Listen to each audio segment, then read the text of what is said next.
Stacey has such amazing information to share. And credit counseling is just the most incredible not-for-profit in Canada. I'll say my name is Lori Power. My company is MP Benefits, and I'm a group benefit consultant. Part of our consistent response to our clients is to make sure that they get the information they need when they need it. And that means connecting with people like Stacey, who represents Credit Counselling Society here in Canada, which is a not-for-profit company. Now, the last time we spoke, Stacey, we talked about that emotional well-being that's intertwined with the financial strategies that we do. And since the last time, I often think about our conversation, because money is one of those things that often comes up, as we know in this room, in just about every conversation we have. Yet it's either positive or negative. And if it's negative, we really shy away from that. Tell me about credit counseling. Let's fill in people as to credit counseling's role in people's lives. Absolutely. So the Credit Counselling Society is a nonprofit charity, and we've been around since 1996, so nearly 25 years. And what our mission is we help, we educate, we give hope. So what we do is we work with consumers in Canada around their money. And that's their personal money. So this is not investments, but it's around their budgets and their debts and their credit. And what we do is we do free credit counseling. So anybody can come see us. Obviously with COVID, they can see us over the video, or they can do it by telephone. But we do have offices all throughout Canada. They can access low-cost debt solutions as well as financial education. So really our goal is to help people get in control of their money, reduce the shame, and then live the life that they want. And we get to do that every day. So it's a real privilege for us. Oh, it's a privilege to have somebody that is an organization dedicated to educating, right? Like that's just it. I was reading, interestingly enough, I was reading this morning, I get those TED Talk, anybody else here get TED Talk reminders? Well, if you look at the one that came through today, depending on what you've chosen, it was so timely. It was meant to be. It says, when it comes to talking about money with your significant other, no surprise to you, Stacey, most people don't. No. Why is that? Oh, because money's not about money, right? I mean, here's what we do is we like to think of ourselves as logical, rational creatures. We're not. We're emotional creatures. And money we think is logical, right? It's like dieting. You can make a logical application. You can use math, actually. Bring in more money, have fewer expenses equals, excess. Great. Same with dieting, right? Eat less, exercise more equals you will lose weight.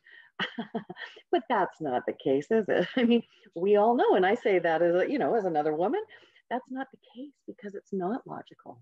Money is not logical. Money is how you feel about it. And if you think about it, if we take a suitcase and unpack it, what kind of things would be in our financial suitcase other than money? Like debt. What are we putting in? What's that? Debt? What else? I would say there's a lot of pride that comes into it, like people want to ego. Pride and ego. Yeah, let's put that one in the suitcase. What else can we put in? Budgeting. Yeah, a budget. What else can we put in that suitcase? Goals.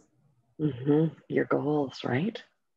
Now let's put in the heavier rocks that weigh us down. Debt. What other rocks do we carry in our suitcases? Debt.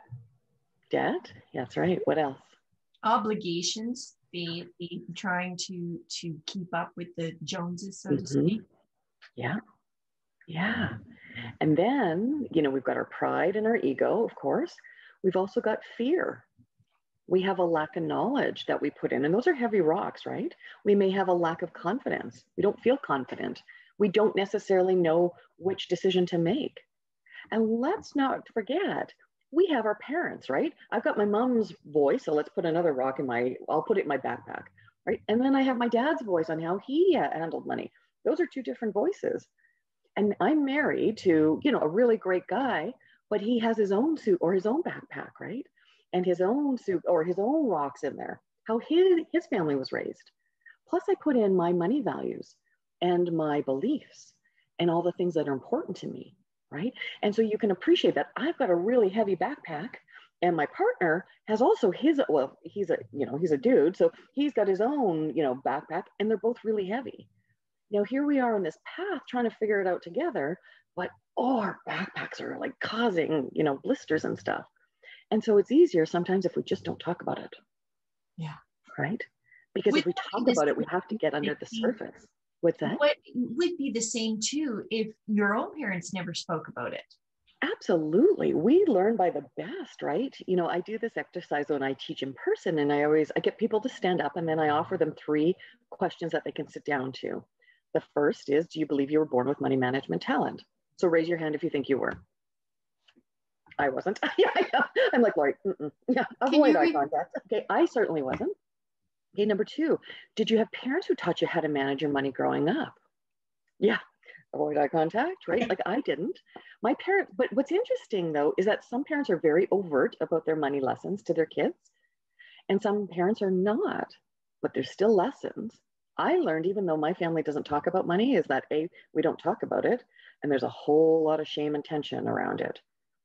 So guess what? The backpack, like my rock in my backpack is really big, and it's not the finances, it's not the cash, it's the feelings around it, right? So yeah, we don't want to talk about it, because if I talk about the budget, like, my husband's name is Brad, so let's pick on him, and I always pick on him when I'm teaching, and he knows it.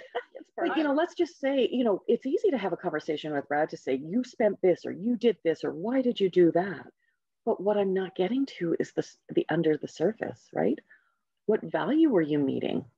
You want to live for today because that's really important, to be present. Okay, that's what you were living, right? It's just easier to think he's a jerk than to actually have these very vulnerable conversations. I've been working with money for years, and it's, only now am I more comfortable having the conversation around shame and money. I can talk budgets all day, and let's be honest, budgets are boring. But when you get to talk about how you were raised and the shame, that's really uncomfortable. And we like to avoid pain, and we like to avoid uncomfortable conversations, so we avoid it. So totally. If I look back at relationships, blame and shame, all encompassed under that umbrella of finance.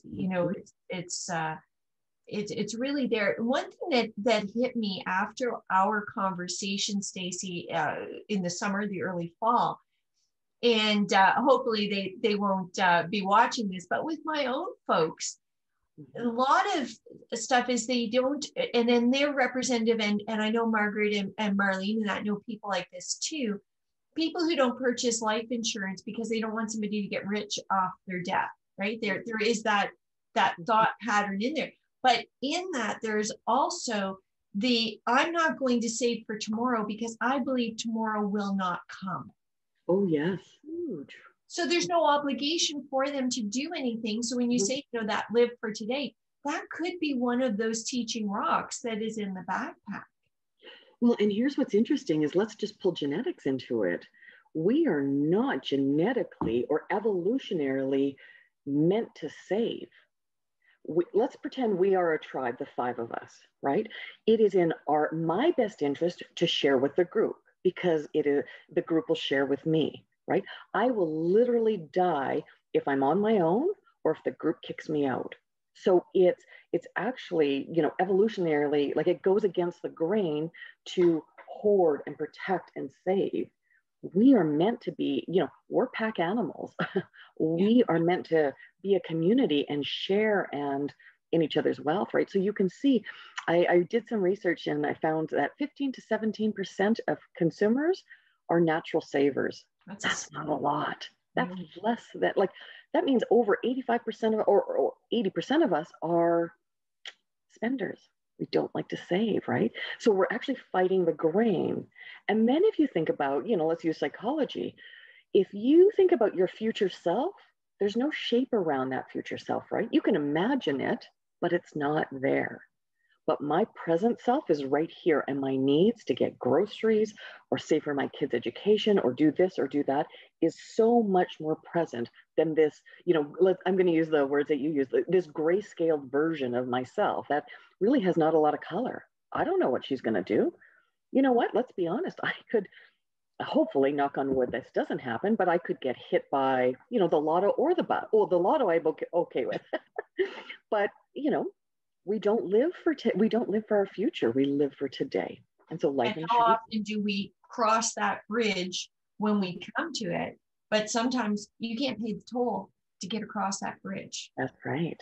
Or family pays the toll. Yeah. Like if I die today, it's really no longer my problem. And I know that sounds very cold, but really I'm gone. But it's my husband's problem. Yeah. And I've come across that. I know that Margaret and Marlene too have come across that, where that's the reasoning why a lot of people don't take care of themselves. Melanie, we see that on benefit plans as well. You know, I'm going to do what I do for today. So it does absolutely translate and come to the core, which I believe is the financial literacy. So when we talk about present situation, Stacey, and you know, we're seeing a lot of backpedaling on this. What was given, you know, what was perceived to be the government is going to be our savior and they're going to help us out. We always knew there was going to be a tax bill to pay, but we're seeing that clawbacks are happening. That grant money that was supposed to be tax-free, they've just announced are going to be taxed. So you have a whole segment of the population that is going to be hit rather hard. What are you seeing come through the doors? At this point, not as much as we thought. And that's something we talked about last year as well, Lori, is that we expected when, again, this is applying logic to an illogical situation, right? We expected when COVID hit, you know, we were the same as Melanie, your company, right? We deployed home. I was on a flight on Friday the 13th, flying back to Toronto, and then making sure my team was home, you know, and checking flights and stuff so that we could all work from home. Pardon me. But when we did that with respect to finances, we expected that people would go, oh, yikes, I don't know what's happening. Let me find some information out right now. They don't. Canadians, like all consumers, are not logical, right? What we are is we're emotional beings. And if you think of Maslow's hierarchy of needs, COVID-19 is at the very base of everything. It is safety and security. Then you get into, you know, your community, but it is at the very base. So people took a wait and see approach. They turtled in, they protected what they could, which is understandable, right? When you don't know what's coming, sometimes not making a decision is the best strategy. So that's what they did last year. That's currently still what many consumers are doing. Not all, but some are actually taking you know what, I know this is coming, let's deal with it now, or let me get some information. But a lot are still kind of, they've got the brakes on a bit. They're waiting and seeing. We tend to grow, when I was an employment counselor, I used to say, we tend to grow by the speed of pain. So it'll be painful with the tax bill. Like when the pain comes, which is the tax bill, we expect our doors to be blown wide open, honestly. And so you're only a couple of months away from that, you know, and it's going to hit, and it's going to hit hard. Yeah. You know, the questions when we're talking to people to try to get ahead of this, because proactive and communication is always key. So I've heard from people that say, you know what, the banks will become exhausted by this. You know, those lending practices, the things that we've come to rely upon, our credit cards and carrying those debts, those will eventually not come to an end per se, but come to a situation where we perhaps can't rely on it as much as possible. What's the first line of conversation that we should consider having with those in our sphere to try to emotionally neutralize the I'm not going to admit it and start being proactive? I think that the key word, Lori, for me was communication, right? Especially like in a crisis, we need to communicate more. Even if we're tired from communicating and we think we're over communicating, we actually need to connect more. And I think, you know, for me, it's always, you know, having a gentle, curious question. How are you? How are things for you financially?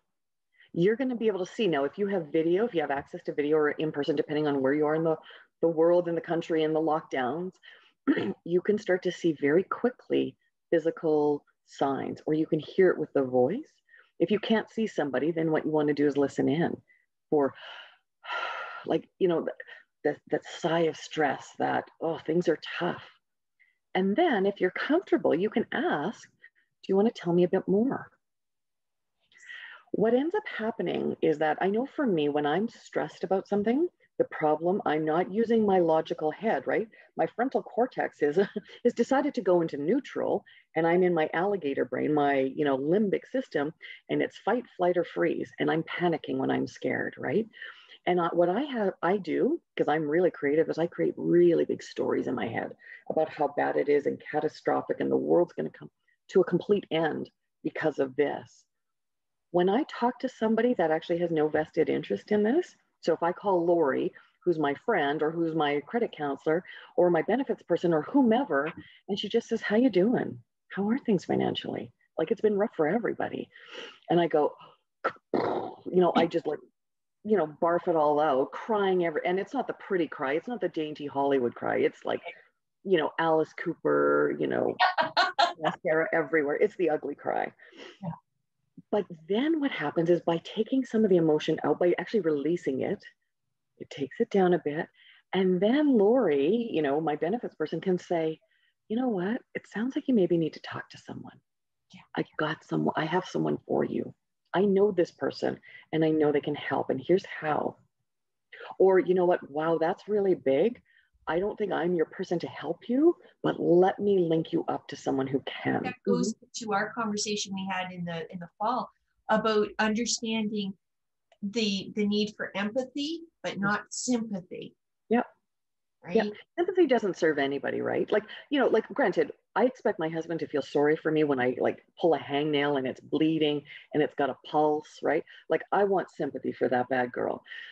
I don't get it. Trust me. He never gives it to me, but sympathy is not useful, right? Yeah. What we want to do is empathize. We can all, let me ask, I imagine I'm not the only person in this virtual room that's ever felt stress about money. Is that fair? Like, I have. Mm-hmm. The last year has been horrendous. Even for people who say, everything. That drives me crazy, by the way. People are like, oh yeah, I'm doing great. I'm like, I can't possibly be doing great. What am I doing wrong? Like, that's my first impression is, what am I doing? Because holy smokes. Mm-hmm. And you know what? The way I see it is that I saw a stat, what is it? 50% of Canadians, 50 or 51% of Canadians lie about their money. We're all liars, right? Like, we lie. We lie about things, and sometimes we lie to ourselves. Sometimes we lie to others, right? Because it's the story that keeps us safe. Oh, but obviously. Yeah, what we want to do though is recognize that empathy, doing the, wow, that sounds really hard. I can see why you're having the ugly cry. I can see why you're having a meltdown. Yeah, okay, let's talk this through. And now let's move into solutions, right? I had one of my first bosses when I was a lead, my first manager job, Judy Huda. So Judy had this bleach blonde hair and these nice big 80s earrings. And she was just the coolest woman I ever met. And Judy used to say, if you remember the Hot Wheels cars? Yeah. Okay? If you take the Hot Wheels cars, if you think of the two back wheels, think of them as your thoughts and emotions. So if I'm only in my thoughts and emotions, my Hot Wheels car just goes around and around and around, right? The story gets bigger, it's more painful, it's catastrophic. But when I slam my front wheels down, which is my action, my behavior, that's how I get the car to move forward, right?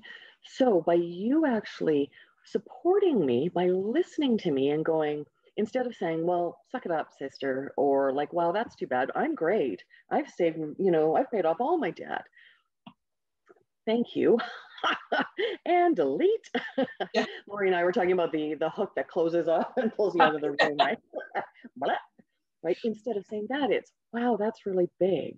You support the thoughts and emotions, but then go, okay, let me help you. I know someone. Or you know what, why don't we start with you writing it down, like writing down or checking your credit report or whatever you want. But that action actually moves us forward a little bit. And the third one is, did you learn in school from K to 12, right? I never had teachers. So what happens, with that, if we weren't born with it, our parents didn't talk to us about it, or we learned different messages from that or lessons, and it wasn't part of the curriculum. How do we know how to handle our money? Right? I have this image of, take your credit card, and upon first swipe, fairy dust poof, flies up, and suddenly it's all like green and gold and you're financially literate and it's good. Well, no, that's not really the case, right? But yet what happens is that this is where the money, the logic and the emotion really just don't make sense. Is logically, I should get this. It's income minus expenses equals what I've got left. This is not, it's not complicated. But actually it is really complicated because it's my thoughts and my feelings and my values and my history. And more than that, I feel like I should get this. Like, it's logical, it's not hard. So why am I struggling? And you can see someone goes down the spiral, right? I don't get it. I feel stupid. Now I'm embarrassed. I'm sure I'm the only one who doesn't know what's going on. What a failure. I'm ashamed. I'm just going to bury my head in the sand. And I'm not worthy. Right? I'm not worthy. Not worthy of it. I'm a bad person. I wasn't great with money. It was, I am bad. We actually attach our worth to our money. And that's why for us, we get clients calling in every month who are suicidal about their money.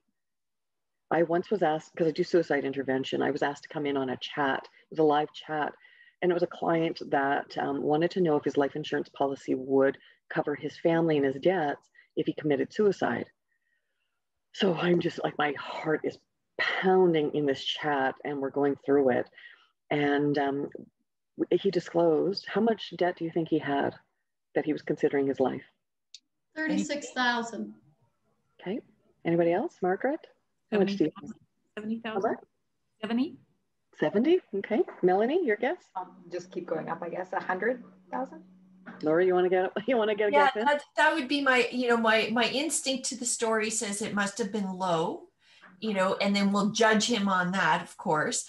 But you think, how much does it take to drive you over the edge? And I think there's more to it than that. So I want to know. I want to go with Melanie and go up to say, what, it would have to be like $1 million for you to be that panicked. But I think there's a lot more to it.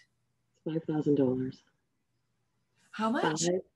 $5,000. Not 50, not 500, $5,000. But what it says, and what's so poignant to me, is that my perception of my situation and my money is entirely it's in all of me, right? It's not logical anymore. $5,000, all of us do the what? Like, oh my goodness, that's nothing. Go bankrupt, like whatever. For him and what was going on in his life, that was worth his life. That's how much stress was on him. It's completely illogical. Well, and we don't know how many people may have been pointing the finger, like we've talked about the blame and shame. We don't know how many people would have been pointing the finger and going, you should know this, or you shouldn't have this. And, never looking at themselves in the mirror, but pointing to somebody else. Yeah. Oh, that's tragic. It is. He's okay though. Oh, he is. And that's the benefit, right? Is that when you finally reach out for help and talk with someone, we have our team of credit counselors and our educators do we always say, you're not alone. I look at it as, when I'm really under stress, like I'm melting down, I feel like I'm in the dark. And everybody's got their own candle, right? But mine has been extinguished because I'm stressed or I'm in a massive crisis. All that needs to happen is someone needs to come out in the dark with a candle and they just have to light mine. Or if I've lost mine along the way, they can break theirs in half, light it, and now we have two, right? By being present to someone's pain, and it's hard, right? We can go, you know what, you're not alone. And literally for every financial situation, the numbers, there actually is a financial solution. Doesn't mean it tastes good or fun or it's easy, but there actually is, right? But we've meshed in money and self-worth, that if I have a money problem or I don't know something, I am bad. I am not worth it. We need to pull that apart because people are dying over it. Divorces are happening. Families are breaking up. And it's impacting the workplace as well. I think of like, the Mad Men, the 1950s, when you could drink and smoke at your desk, and, the philosophy was you leave yourself, your personal life at the door, and you show up and do your work, and then vice versa. I think life has proven that that doesn't work. We bring our whole selves to the show, the good, the bad, and the ugly, and we bring our financial selves to our employers. We need to have these conversations, Stacey. We need to have 100 people in this virtual room share in this conversation, because 30 minutes isn't long enough. So I'm going to be picking on you again to bring you in, because this information is just so vital. Absolutely. And you're right, Marlene, it candles in the dark night. It's absolutely a powerful message. I have a couple of suggestions. Always take a deep breath, right? When we start getting into, really tense things, we start to pant in our throats, and our clients do it too. So, sometimes we actually have to take the deep breath and then help them take a deep breath. Like physically, it actually makes a difference. I will do this with people who go, okay, you know what? Let's just take a deep breath, and maybe just one more for good measure. And then we can settle it down just a smidge. Empathy, you never lose when you are empathetic to someone. And then if you don't know how to handle it, and that's okay, that's not necessarily your expertise, you know what, then refer out. And for us, we always recommend your local nonprofit credit counseling agency, because it's free, it's obviously very confidential, it's unbiased, and there's no vested interest. So I can tell somebody without, having a meltdown myself, to say, maybe you have to sell your home, but here's what it looks like, and let me show you how it can work or not work, right? We can have that conversation. I think that is so key, right? Like you can tell somebody that, because you're not gaining financially from them. Yeah. They don't feel that, oh, this is why they're doing it, right? And just add. So anybody can come and see us, and we're happy to serve. And if we're not the right people, then we will find the right people for them. If you go into the Credit Counseling site, you will see so much information that is there for you to share out. They do programming, but they also have so much financial literacy in there that is regular, everyday, plain language. Anybody can apply it. And it will really be an excellent tool for you. We also have financial education as well. So if you're working with an employer and they go, yeah, this is concerning, we can parachute in. Now, when I say right now, it's virtually parachuting, of course, but we can parachute in and offer, a one-off workshop. We can offer a certification program for employers as well, like a certificate in financial literacy. So we've got lots of options as well. Thank you so much. As always, you guys mean so much to me that you come in, Stacey, to take the time and share the message again and again. It's never enough to have you out. So do come back. Next week we have Wayne Cotton in to talk about cotton systems. Oh, he's great. You guys go and have a great rest of your week. And thanks so much. And reach out, connect, and we can have a virtual coffee.